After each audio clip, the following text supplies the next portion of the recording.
Sejarah Adityawarman atau Arya Damar. Adityawarman atau Arya Damar yang bergelar Udayadityawarman Pratapaparakrama Rajendra Mauliwarmadewa. Dia adalah seorang panglima Majapahit abad ke-14 yang kemudian menjadi uparaja atau raja bawahan Majapahit untuk wilayah Sumatera. Dikatakan bahwa Arya Damar menjadi raja di Palembang sebab penulis Baba Jawa menganggap Palembang yang dulunya pusat Sriwijaya mengacu pada Melayu atau Sumatera. Sebenarnya Arya Damar alias Adityawarman bukan menjadi raja di Palembang, melainkan di Hulu Batang Hari Jambi. Tepatnya di kerajaan Dharmasraya yang merupakan kerajaan kakeknya, yaitu Prabu Mauliwarmadewa yang merupakan ayah dari Darajingga, ibu dari Adityawarman. Adityawarman adalah pendiri kerajaan Pagaruyung di Sumatera Barat pada tahun 1347 dan ia adalah seorang panglima kerajaan Majapahit yang berdarah Melayu. Ia adalah anak dari Adwaya Brahman, seorang kerabat Raja Kertanegara dari kerajaan Singasari yang memangku jabatan sebagai Menteri Hino, yaitu jabatan tertinggi setelah raja pada masa pemerintahan kerajaan Singasari. Dalam beberapa babad di Jawa dan Bali, Adityawarman juga dikenal dengan nama Arya Damar dan merupakan sepupu sedarah dari pihak ibu dengan Raja Majapahit kedua, yaitu Srijaya Negara atau Raden Kalagemet. Nama Adityawarman sendiri berasal dari kata bahasa Sanskerta yang artinya kurang lebih ialah yang berperisai matahari, Aditya atau matahari, Varman atau perisai. Adityawarman dibesarkan di lingkungan Istana Majapahit yang kemudian membuatnya memainkan peranan penting dalam politik dan ekspansi Majapahit. Hal ini antara lain terlihat bahwa setelah dewasa ia diangkat menjadi Warmada Mantri atau Menteri Senior bergelar Arya Dewa Raja Bu Aditya. Adanya prasasti pada Candi Jago di Malang bertarik 1265 Saka atau 1343 Masehi yang menyebutkan bahwa Adityawarman menempatkan Arcaman Cukri, salah satu sosok bodhisatya, di tempat pendarmaan Jina atau Buddha dan membangun Candi Buddha di bumi Jawa untuk menghormati orang tua dan para kerabatnya. Asal-usul Adityawarman.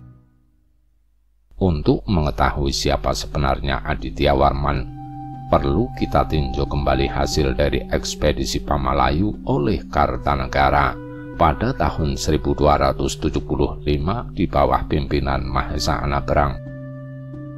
Setelah ekspedisi itu berhasil, maka sewaktu rombongan ekspedisi kembali ke Jawa, mereka membawa 2 orang putri dari Prabu Sri Tribuana Raja Mauliwarmadewa, yaitu Darajingga dan Darapeta dari kerajaan Dharmasraya.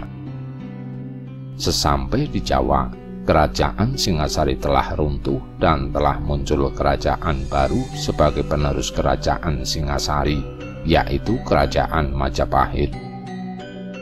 Raden Wijaya yang bergelar Sri Raja Sajayawardana adalah Raja Majapahit pada waktu itu, sehingga kedua putri tersebut diserahkan kepada Raden Wijaya. Oleh Raden Wijaya, Darapeta kemudian diambil sebagai selir dengan gelar Indreswari. Dari perkawinan tersebut lahir Jayanegara yang menjadi Raja Majapahit kedua. Sedangkan Darajingga kemudian menikah dengan Adwaya Brahman, seorang kerabat Raja Kertanegara dari kerajaan Singasari yang memangku jabatan sebagai Menteri Hino, yaitu jabatan tertinggi setelah raja pada masa pemerintahan kerajaan Singasari. Dari pernikahan tersebut lahir putra yang bernama Aditya Warman. Nama kecil Aditya Warman yaitu Tuhan Canaka atau Aji Mantrolot.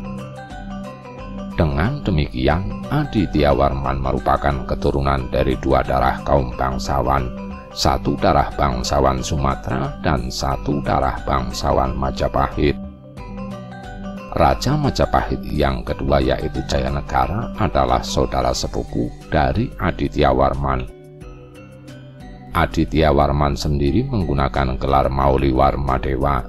Hal ini menunjukkan kalau ia adalah keturunan Srimat Tribuana Raja.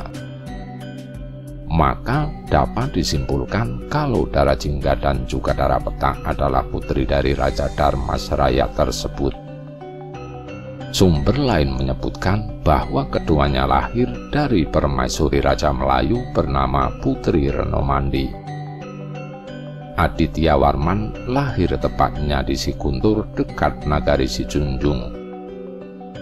Setelah dewasa, Aditya Warman kembali ke Majapahit, tempat dia dididik di sekeliling pusat pemerintahan dalam suasana keraton Majapahit. Kesempatan yang didapatkan karena Aditya Warman masih bersaudara sepupu dengan Jayanegara yang merupakan Raja Majapahit pada waktu itu.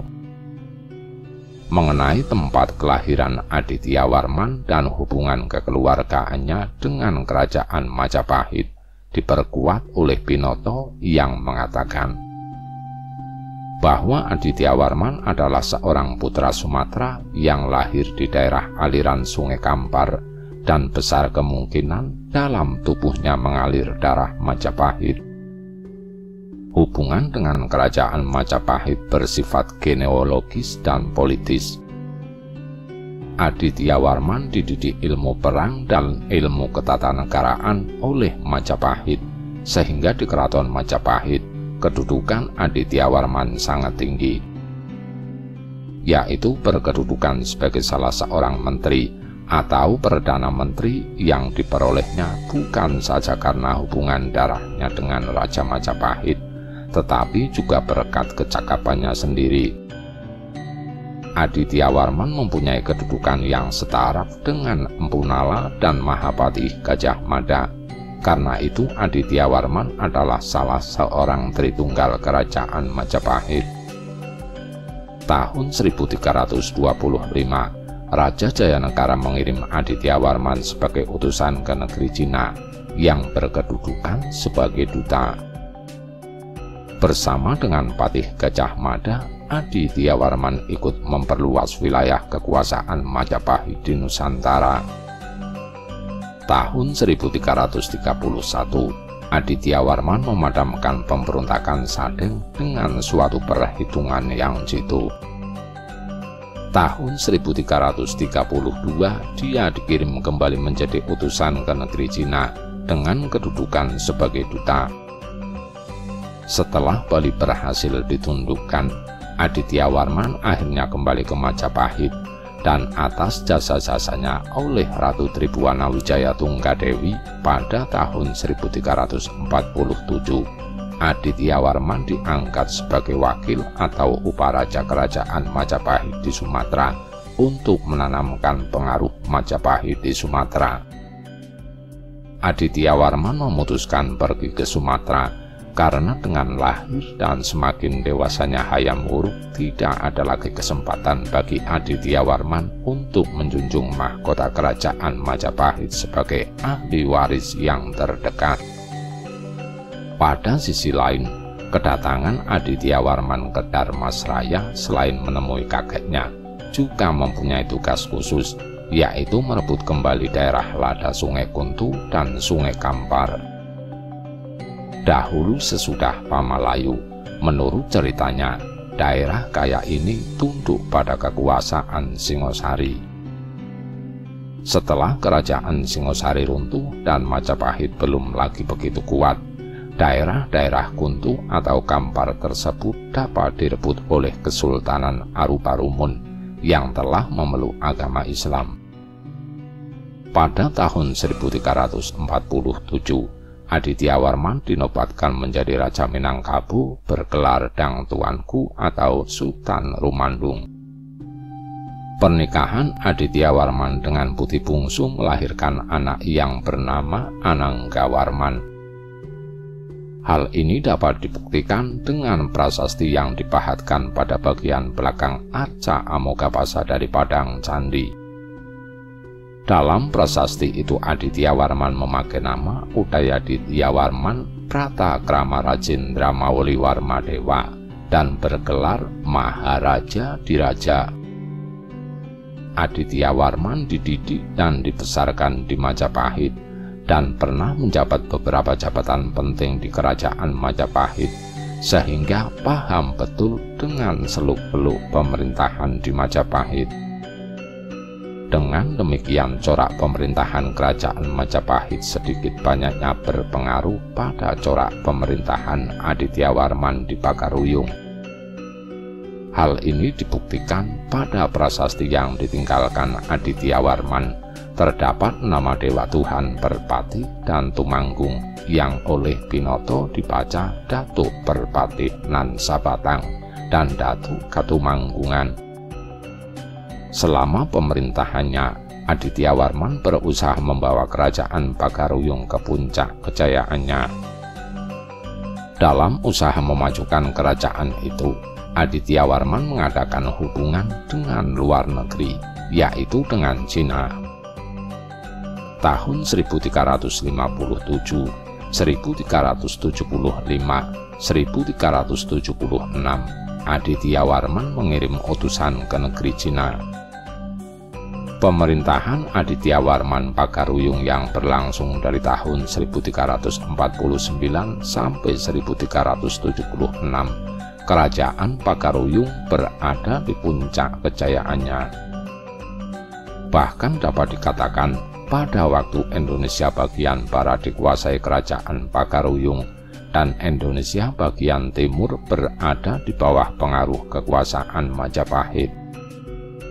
Kalau di zaman Datuk Katumanggungan dan Datuk Perpatih nan Sabatang, kerajaan Minangkabau terkenal dengan aturan adat dan filsafahnya.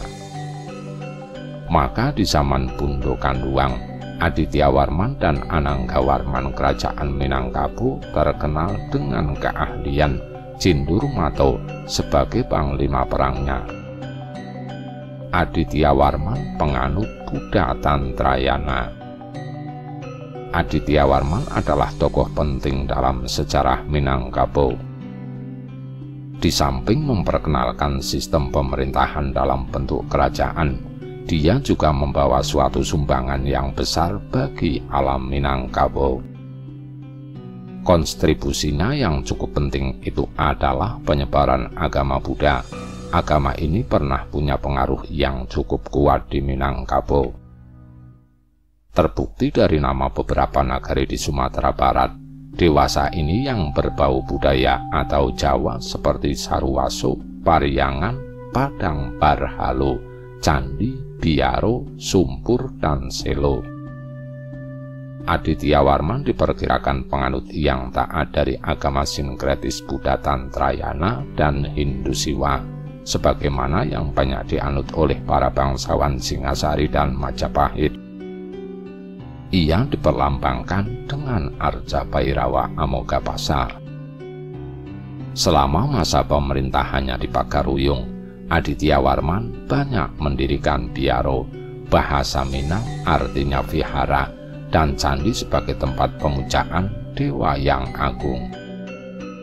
Sampai sekarang masih dikenal nama tempat Parahyangan yang kemudian berubah tutur menjadi Pariangan, yaitu di Kabupaten Tanah Datar, Sumatera Barat.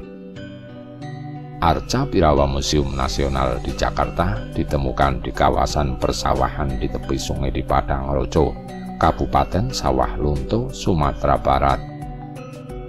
Arca Bhairawa dengan tinggi hampir 3 meter ini merupakan jenis arca Tantrayana.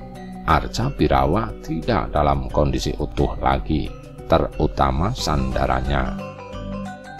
Arca ini tidak banyak dijumpai di Jawa karena berasal dari Sumatera. Sebelum ditemukan, hanya sebagian saja dari arca ini yang menyeruak dari dalam tanah. Masyarakat setempat tidak menyadari bahwa itu merupakan bagian dari arca, sehingga memanfaatkannya sebagai batu asah dan untuk menumbuk padi. Hal ini dapat dilihat pada kaki sebelah kirinya yang halus dan sisi dasar sebelah kiri arca yang berlubang. Arca Birawa tangannya ada yang 2 dan ada yang 4, namun arca di sini hanya memiliki 2 tangan. Tangan kiri memegang mangkuk berisi darah manusia dan tangan kanan membawa pisau belati. Jika tangannya ada 4, maka biasanya 2 tangan lainnya memegang tasbih dan gendang kecil yang bisa dikaitkan di pinggang untuk menari di lapangan Maya Damaro atau Kesetra. Penggambaran Birawa membawa pisau konon untuk upacara ritual matsya atau mamsa. Membawa mangkuk itu untuk menampung darah untuk upacara minum darah, sementara tangan yang satu lagi membawa tasbih.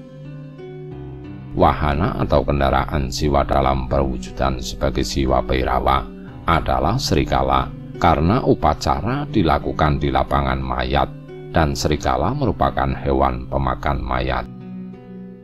Walaupun banyak di Sumatera, beberapa ditemukan juga di Jawa Timur dan Bali. Bhairawa merupakan dewa siwa dalam salah satu aspek perwujudannya. Bhairawa digambarkan bersifat ganas, memiliki taring dan sangat besar seperti raksasa. Bhairawa yang berkategori ugra atau ganas. Arca ini berdiri di atas mayat dengan singgasana dari tengkorak kepala. Arca Siwa Bhairawa ini konon merupakan arca perwujudan Raja Adityawarman, pendiri kerajaan Pakaruyung di Sumatera Barat pada tahun 1347. Nama Adityawarman sendiri berasal dari kata bahasa Sanskerta yang artinya kurang lebih ialah yang berperisai matahari. Aditya artinya matahari, Varman artinya perisai. Di dekat Istana Basa Batu Sangkar ada sekelompok batu prasasti yang menceritakan tidak saja sejarah Minang, tapi sepenggal sejarah Nusantara secara utuh. Dari buku panduan disebutkan bahwa batu-batu prasasti yang disebut prasasti Adityawarman itu menghubungkan Nusantara secara keseluruhan berkaitan dengan kerajaan Majapahit. Bukit Sikuntang dikeramatkan sejak zaman Sriwijaya. Kemasuran Bukit Sikuntang tidak hanya berkutat di Palembang, tetapi menyebar hingga ke seluruh Sumatera, Malaysia, dan Singapura. Kawasan perbukitan di Kelurahan Bukit Lama, Kecamatan Ilir Barat 1, Palembang, Sumatera Selatan, itu menjadi cikal bakal pertumbuhan kerajaan Melayu. Hingga kini Bukit Sikuntang merupakan cikal bakal kerajaan Malaka. Bukit Sikuntang pernah menjadi pusat kerajaan Palembang yang dipimpin para Meswara, adipati di bawah kerajaan Majapahit. Sekitar tahun 1511, para Meswara memisahkan diri dari Majapahit dan merantau ke Malaka. Di sana dia sempat bentrok dengan pasukan Portugis yang hendak menjajah Nusantara. Adipati itu menikah dengan putri penguasa Malaka, menjadi raja dan menurunkan raja-raja Melayu yang berkuasa di Malaysia, Singapura, dan Sumatera. Sekitar tahun 1554 muncul kerajaan Palembang yang dirintis Ki Gedhe ing Suro, seorang pelarian kerajaan Pajang Jawa Tengah. Kerajaan ini juga mengeramatkan Bukit Sikuntang dengan mengubur jenazah Panglima Bagus Sekuning dan Panglima Bagus Karang. Situs Bukit Sikuntang di Kelurahan Bukit Lama Ilir Barat 1 Palembang tidak dilengkapi teks yang menjelaskan sejarah kompleks itu. Kondisi itu membuat sejarah keberadaan bukit yang dikenal pada masa kerajaan Sriwijaya dan kerajaan Palembang itu kabur dan pengunjung kebingungan. Situs Bukit Sikuntang merupakan kawasan perbukitan yang memiliki 7 makam tokoh yang terkenal dalam cerita tutur rakyat. Ketujuh makam itu adalah makam Raja Sitentar Alam, Panglima Tuan Junjungan, Putri Kembang Dadar, Putri Rambut Selako, Pangeran Raja Batu Api, Panglima Bagus Sekuning, dan makam Panglima Bagus Karang. Makam-makam itu berbentuk bangunan makam dari tembok atau batu yang berada dalam rumah. Pada makam itu hanya diberi keterangan nama tokoh yang terkubur, tanpa satu teks yang menjelaskan siapa tokoh itu, riwayat hidupnya, dan perannya dalam sejarah Palembang. Sebagian besar pengunjung yang mendatangi situs kebingungan, apalagi beberapa juru kunci menceritakan versi sejarah yang berbeda-beda. Kedua tokoh itu berjasa memimpin pasukan kerajaan saat menundukkan pasukan Kesultanan Banten yang menyerang Palembang. Sultan Banten, Sultan Hasanuddin, tewas dalam pertempuran sengit itu. Tetapi ada juga versi sejarah yang menyebutkan makam Bagus Kuning yang sebenarnya justru ada di kawasan Bagus Kuning di Pelaju Palembang. Jauh sebelum itu, Bukit Sikuntang menjadi pusat keagamaan pada masa kerajaan Sriwijaya yang berkembang sampai abad ke-14. Sejumlah peninggalan dari kerajaan yang didirikan Dabuntah yang Sriwijaya Nasa itu ditemukan di sini. Ada kemudian kapal Sriwijaya yang ditemukan di kaki bukit, ada arca Buddha Amarawati dan prasasti Bukit Sikuntang yang menjadi bukti penting keberadaan Sriwijaya. Jadi, Bukit Sikuntang itu memang kawasan yang dikeramatkan sejak zaman kerajaan Sriwijaya, pemerintahan perwakilan Majapahit, dan kerajaan Palembang. Sampai sekarang pun bukit itu masih dikeramatkan dengan disiarai banyak pengunjung. Sosok Aditya Warman dari penerawangan beberapa sumber yang telah didatangi beliau dalam mimpinya menyatakan bahwa Aditya Warman berperawakan tinggi besar, berpakaian serba hitam, dan rambut panjang serta di gigi kanannya terselip pedang dengan ukuran panjang dan pendek. Dalam kaitannya dengan Aditya Warman, Bukit Sikuntang diyakini sebagai tempat disimpannya salah satu senjata andalan beliau, yaitu pecut yang selalu dibawa dalam setiap pertempuran yang dilaluinya. Pada hari-hari tertentu, paranormal banyak berdatangan ke daerah tersebut untuk memohon berkah dan berkeinginan memiliki senjata tersebut. Namun untuk memilikinya bukan hal yang mudah, karena dibutuhkan syarat-syarat tertentu, dan orang tersebut harus keturunan langsung dari Aditya Warman. Adapun senjata pecut tersebut secara kasat mata tidak kelihatan, namun bagi orang-orang tertentu yang memiliki tingkat ilmu kebatinan yang tinggi, pecut tersebut berwarna keemasan dan melingkar, ditopang oleh 2 buah penyangga. Pecut tersebut terakhir kali dipegang oleh Kiai Jambe Pule yang menjadi raja di kerajaan Badung, dan setelah beliau wafat, pecut tersebut kembali lagi ke asalnya, yaitu Bukit Sikuntang. Nama Arya Damar ditemukan dalam Kidung Pamacangah dan Usana Bali sebagai penguasa bawahan di Palembang yang membantu Majapahit menaklukkan Bali pada tahun 1343. Dikisahkan Arya Damar memimpin 15.000 prajurit menyerang Bali dari arah utara, sedangkan Gajah Mada menyerang dari selatan dengan jumlah prajurit yang sama. Di dalam beberapa babad di Jawa dan Bali, Aditya Warman juga dikenal dengan nama Arya Damar. Adityawarman turut serta dalam ekspansi Majapahit ke Bali pada tahun 1343 yang dipimpin oleh Patih Gajah Mada. Dalam catatan Babat Arya Tapanan disebutkan bahwa Gajah Mada dibantu seorang kesatria bernama Arya Damar yang merupakan nama alias Adityawarman. Dari Urian Kitab Purana Bali dinyatakan perang Arya Damar saking Kulwan anekani perang lan sutanire anama Arya Kenceng, Arya Dalancang, Arya Tanwikan, yang artinya bahwa pada waktu Adityawarman kembali ikut serta Pura, beliau yaitu Arya Kenceng, Arya Dalancang, Arya Tanwikan.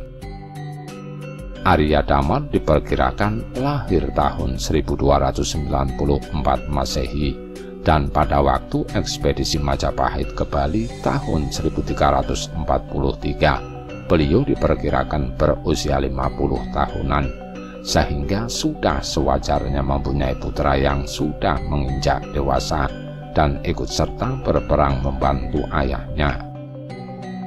Kerajaan Bedahulu adalah kerajaan kuno yang berdiri sejak abad ke-8 sampai abad ke-14 di Pulau Bali dan diperintah oleh raja-raja keturunan Wangsawarmadewa. Ketika menyerang Bali, Raja Bali yang menguasai saat itu adalah seorang Bairawis penganut ajaran Tantrayana. Untuk mengalahkan Raja Bali itu, maka Adityawarman juga menganut Bairawis untuk mengimbangkan kekuatan. Kembali ke sejarah Arya Damar dalam ekspedisi Majapahit ke Bali. Setelah Gajah Mada mempersiapkan segala sesuatu yang diperlukan untuk menyerang Bali, maka terjadilah ekspedisi Gajah Mada ke Bali pada tahun 1334 dengan Candra Sangkala Caka Isura Saksinabhi, anak panah Rasa Mata Pusat. Pasukan Majapahit dipimpin oleh Gajah Mada sendiri bersama Panglima Perang Arya Damar dibantu oleh beberapa Arya. Setelah sampai di pantai Banyuwangi, tentara Majapahit berhenti sebentar untuk mengatur siasat peperangan. Dari hasil perundingan tersebut diputuskan untuk menyerang Bali dari 3 arah yang berbeda sebagai berikut. Dari arah timur, penyerangan Bali dari arah timur akan dipimpin oleh Patih Gajah Mada bersama dengan para patih keturunan Empu Widadharma, Kriyan Pemacekan, Ki Gajah Para, Kriyan Ketas akan mendarat di Toya Anyar. Dari arah utara, penyerangan Bali dari arah utara akan dipimpin oleh Arya Damar bersama dengan Arya Sentong dan Arya Kutawaringin akan mendarat di Ularan. Dari arah selatan, penyerangan Bali dari arah selatan akan dipimpin oleh Arya Kenceng bersama dengan Arya Belok atau Tanwikan, Arya Pengalasan, dan Arya Kanuruhan akan mendarat di Pantai Kuta. Kedatangan prajurit Majapahit tersebut membuat Pulau Bali bagaikan bergetar. Rakyat Bali menjadi panik dan melaporkan hal tersebut kepada Pangeran Sri Madatama yang merupakan putra mahkota kerajaan Bali serta ke hadapan Raja Sri Astasura Ratna Bumi Banten.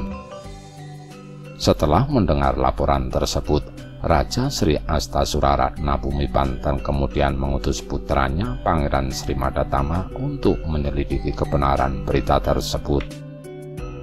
Setelah memastikan kebenaran berita tersebut, Kriyan Pasungkrikis beserta para patih lainnya segera punggawa menyiapkan pasukannya masing-masing dengan membagi pasukan menjadi 3 sesuai arah pengepungan pasukan dari Majapahit.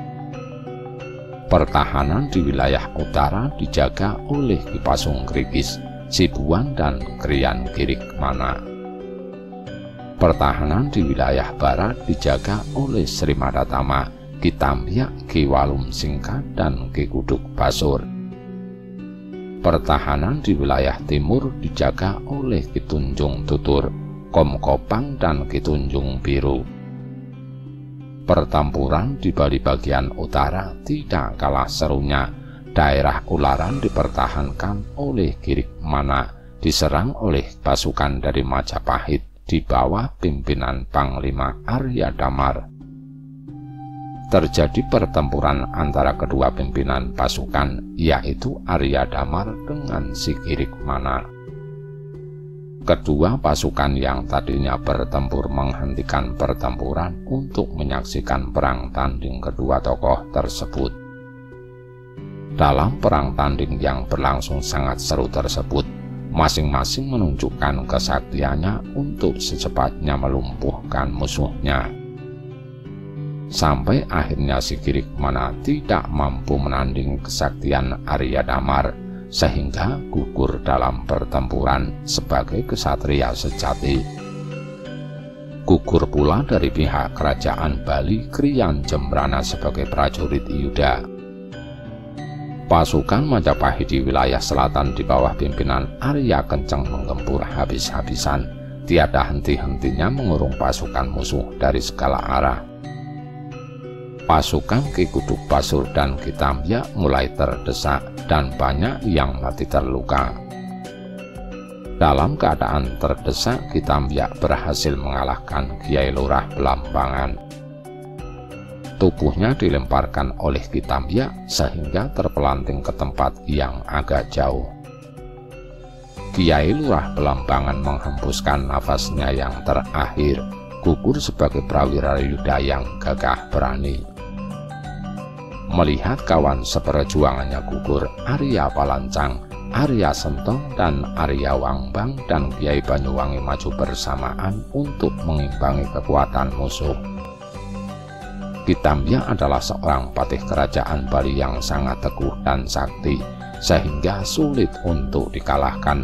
Kalau hal tersebut terus dibiarkan, maka makin banyak korban yang berjatuhan dari pihak Majapahit. Untuk menghindari hal tersebut, maka pimpinan pasukan Majapahit di wilayah selatan, yaitu Arya Kenceng, memutuskan menghadapi langsung Ki Tambya. Dalam pertempuran satu lawan satu tersebut, masing-masing pihak berusaha saling mengalahkan. Karena hebatnya perang tanding tersebut, prajurit dari kedua belah pihak sampai menghentikan pertempuran untuk menyaksikan kedua tokoh sakti tersebut saling mengalahkan. Namun demikian, ternyata Arya Kenceng dapat memanfaatkan kelengahan Ki Tambya sehingga dapat terus menekannya. Ki Tambya akhirnya gugur dalam pertempuran sampai kepalanya terpisah dari badannya. Dengan gugurnya Ki Tambya, pertahanan Bali di wilayah selatan menjadi lemah karena hanya menyisakan Ki Kuduk Basur. Dalam pertempuran tersebut, Ki Kuduk Basur diserang dari segala arah oleh para Arya dari Majapahit. Namun Ki Kuduk Basur ternyata mempunyai ilmu yang sangat tinggi, yaitu teguh, kebal oleh senjata apapun, sehingga para Arya mengalami kesulitan untuk mengalahkannya. Namun demikian, walaupun tubuhnya tidak dapat terluka apabila terus-menerus digempur dari segala arah, lama-kelamaan Ki Kuduk Basur kehabisan tenaga, dan sehingga dapat dikalahkan oleh pasukan dari Majapahit. Dengan gugurnya Ki Kuduk Basur dan Ki Tambya, maka daerah Seseh, Tralangu, Padang Sambian, Kadonganan, Banua, Jimbaran, Kuta, Mimba, Suwung, Sesetan, Tuban, Renon, Batan Kendal, Sanur, Tanjung Bungkah, Kaba-Kaba, Kapal, Tanah Barak, Camagi, Munggu, Parerenan, Dukuh, Kemuning, Panda, Kelahan, Pancoran, Babahan, Keliting, Cengkik, dan Kerambitan dapat dikuasai oleh prajurit Majapahit di bawah pimpinan Arya Kenceng. Sisa-sisa laskar berdahulu yang masih tersisa setelah mengalami kekalahan dalam pertempuran menyelamatkan diri dan mengungsi ke daerah Songan, Kedisan, Abang, Pinggan, Munti, Bonyoh, Tarubayan.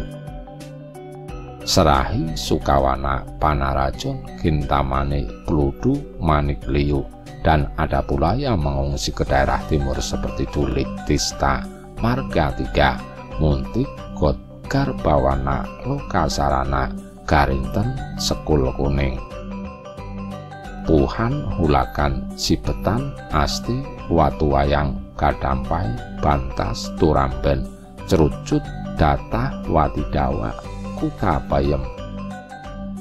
Kemenangan pasukan Majapahit di wilayah selatan yang dipimpin oleh Arya Kenceng melengkapi kemenangan pasukan Majapahit yang terlebih dahulu berhasil menguasai wilayah utara dan timur Pulau Bali, sehingga praktis semua daerah pesisir Bali dapat dikuasai. Sekarang tinggallah Krian Pasung Grigis yang bertahan di Desa Tengkulak di wilayah Bali bagian tengah. Pertempuran yang terjadi berakhir dengan kekalahan Bedahulu dan Pati Bedahulu Kepu Iwa gugur, sementara Raja Sri Astasuraratna Bumi Banten pergi mengasingkan diri. Setelah Bali berhasil ditaklukkan, Arya Damar kembali ke Majapahit. Rahayu, Rahayu, Rahayu.